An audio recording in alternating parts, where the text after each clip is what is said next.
네, 오늘은 2022년 3월 21일 월요일입니다. 네, 오늘은 다가구, 상가주택도 마찬가지고요. 다가구 주택 투자 시 고려할 점, 이런 영상의 제목으로 좀 말씀을 드리려고 합니다. 먼저 제가 지금 이 부동산 소지하고 있는 두산동, 수성구 두산동의 상황을 전제로 말씀을 드리려고 하는데요. 이 동네, 이 두산동 같은 경우에 지금 신축들 같은 경우에는 평당 한 3천에서 비싼 경우에는 한 3,500까지 지금 형성이 되어 있습니다. 실제 거래도 지금 그렇게 되고 있고요.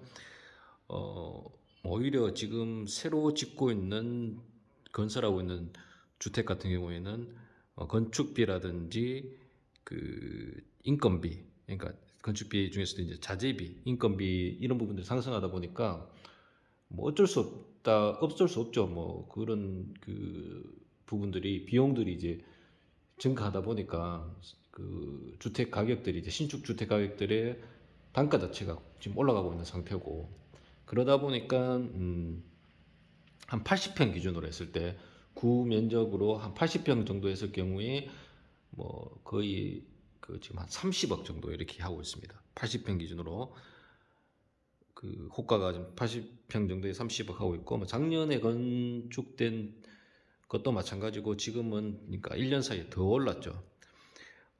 자, 그러면 그런 주택 같은 경우에는 이제 겉으로 봤을 때 그런 주택과 7, 8년 되고 한 10년 이상 된 구축 같은 경우에는 그러니까 예전에 지었던 다가구 주택 같은 경우에는 평당 한 1,500에서 1,500, 1,600, 1,700, 비싸면 1,800, 2,000까지 이렇게 형성되는데, 자, 이 두 가지만 놓고 봤을 때 어떤 게 좋다, 어떤 게 나쁘다, 이런 주제를 가지고 제가 말씀드리려는 건 아니고, 과연 이 신축에 투자를 하는 게 장점만 있느냐, 단점은 없느냐, 이런 말씀을 드리려고 하는데요. 수익률만 놓고 봤을 때 지금 신축들 같은 경우에는 25억에서 27억 정도 되는 다가구 주택들의 수익률이 거의 없다고 보시면 됩니다. 내가 주인 세대 복층에 살고 있고, 이제 아파트 40평급 이상 더 복층으로 살게 되면 이제 더 넓은 주택도 사용을 할 수 있죠.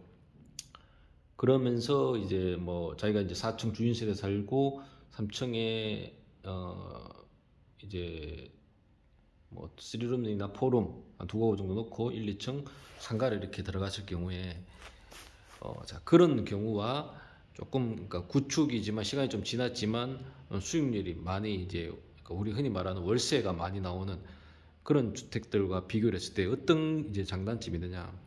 일단 요즘 신축들 같은 경우에는 장점은 크게 이제 관리의 요소가 없죠. 쉽게 말해서 주인 세대를 제외하고 상가가 들어가고 3룸 이상 4룸이 들어가다 보니까 매수자 입장에서 크게 신경 쓸 게 없고, 관리 자기들이 다 알아서 하니까 없고, 거기 반해서 이제 구축들 같은 경우에는 원룸, 투룸 이런 3룸들이 그러니까 대부분인 구축들 같은 경우에는 주인이 이제 관리하는 그런 부분들이 상당히 많죠. 대신에 기본적으로 그런 구축들 같은 경우에는 방이 넓죠. 신축에 비해서 이제 신축의 장점이라고 있는 엘리베이터 공간만큼이 빠지고, 또 평당 단가가 워낙 이제 과거에 비해서 지금 올랐다 보니까 지금은 방을 크게 할 수가 없습니다. 상대적으로. 그럼 들어가는 세입자들 입장에서는 자기 짐 놓기, 자기 짐이 없다, 풀옵션인 경우에는 짐이 없다 그러더라도 정말 침대 하나 놓으면은 거의 TV 보는데 붙어서 볼 정도로 이렇게 지금 신축들은 그런데, 자, 그런 신축들의 단점은 뭐냐? 겉으로 보기에는 이제 신축이니까 앞으로 향후 3년에서 5년 정도, 길게는 7, 8년 정도는 새 거다, 이런 느낌은 있겠지만, 이 건물도 하나의 소모품이죠. 시간이 지나면 감가상각이 들어가게 됩니다. 감가상각이 들어간다는 말은 가치가 떨어진다는 거죠. 과연 내가 30억, 35억 주고 산 건물의 가치가 떨어졌을 때 그 가치만큼을 토지가 보존해 줄 수 있느냐. 물론 그 입지가 좋다면은 그걸 보존해 줄 수 있겠죠. 그런데 중요한 건 그거보다 구축 같은 경우에는 쉽게 말 10년 정도 된 그런 구축들 같은 경우에는 오히려 그 건물 비용도 건물의 그 비용, 쉽게 말해서 내가 건물에 투자해야 되는 그 비용이 적고, 결국 제가 항상 말씀드렸지만 부동산은 우리 눈에 보이는 이 건물이 아니고 그 건물이 앉혀져 있는 입지라고 봐야 됩니다. 그 입지가 좋은지 나쁘냐가 중요한 거지, 건물은 사실 큰 의미가 없다는 거죠. 뭐 큰 의미가 없다기보다는 상대적으로 이 입지에 비해서는 중요도가 떨어질 수밖에 없습니다. 여러분들이 그 다른 상가, 그러니까 다가구를 그 광고하고 있는 유튜버들, 그러니까 부동산을 운영하시는 그 유튜버들에 보면은 아마 거의 이제 외관을 찍고 10중 8구는 주인 세대에 들어가서 이렇게 막 보여줍니다. 그러니까 복층이고 인테리어 잘 돼 있고 시스템 에어컨 있고 막 이런 이야기를 해주죠. 그렇게 하는 게 눈앞에, 그러니까 당장에는 어떤 좀 좋은 집이다 이렇게 생각할 수 있지만 과연 5년 10년 이후에 시간이 지났을 때 그런 가치가 있느냐. 저는 마치 이렇게 봅니다. 그러니까 그 부분은 차를 친다면, 현대 차를 친다면 아반따에 풀 옵션을 한 거하고 에쿠스, 그러니까 요즘은 제네시스죠. 제네시스하고 자 어떤 차를 타겠느냐. 내가 여유가 있다면 저라면 제네시스 타겠습니다. 제가 뭐 형편이 안 돼서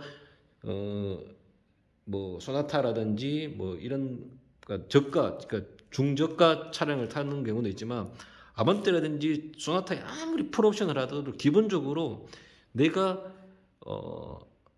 형편만 된다면, 형편이 안 되면 모르겠지만 똑같은 개념이거든요. 주인 세대가 아무리 좋다 손 치더라도 결국은 수익이 창출되는 부분은 세입자의 방이고 그 상가고 그 입지라는 거죠. 당장 눈앞에, 내 눈앞에 건물이 좋고 이쁘고 그 안에 주인 세대가 잘 돼 있고 이런 것보다 향후에 이 가치가, 어떤 가치가 더 중요하냐.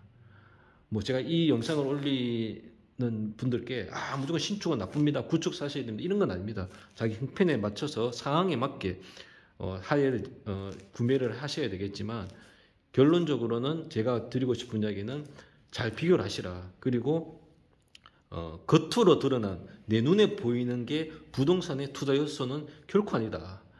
정말 내가 예를 들어서 새 건물을 하고 싶다 그러면 뭐 새 건물이라기보다는 이제 그런 부분을 하고 싶으면 뭐 구축을 사서 리모델링이나 뭐 이제 외형도 마찬가지죠.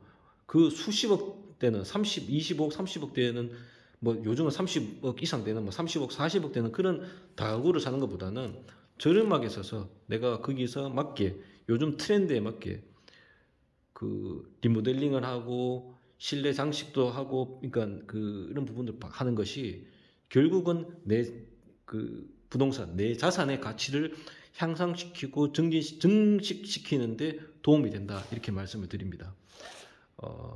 무조건 나쁘고 무조건 좋다 이런 말씀을 드리는 건 아니고요. 충분히 시간이 지난 구축도 장점이 있다. 그리고 유튜버들의, 그러니까 그 상가 매매를 하는 유튜버들 같은 경우에는 그 주인 세대를 막 이렇게 부각을 시키고 복층입니다 막 이러기에 너무 거기에 그러니까 초점을 거기 두시지 말라는 거죠. 그 부분은 나중에 예를 들어서 내가 해서 뭐 투자를 하면은 돈 주면은 좀 뭐 욕실부터 시작해서 다 바꿀 수 있죠. 그러니까 시간이 지나면 결국 내가 했는 잘 했다는 그런 주택들도 결국은 다 구형이 된다는 거죠. 시대에 맞게, 트렌드에 맞게, 그 상황에 맞게 하기 위해서는 오히려 저는 구축을 사서 더 이렇게 인테리어를 하고 리모델링을 하고 여기에 하는 것이 더 좋지 않나, 이런 생각이 듭니다. 오늘 영상 이상 마치겠습니다.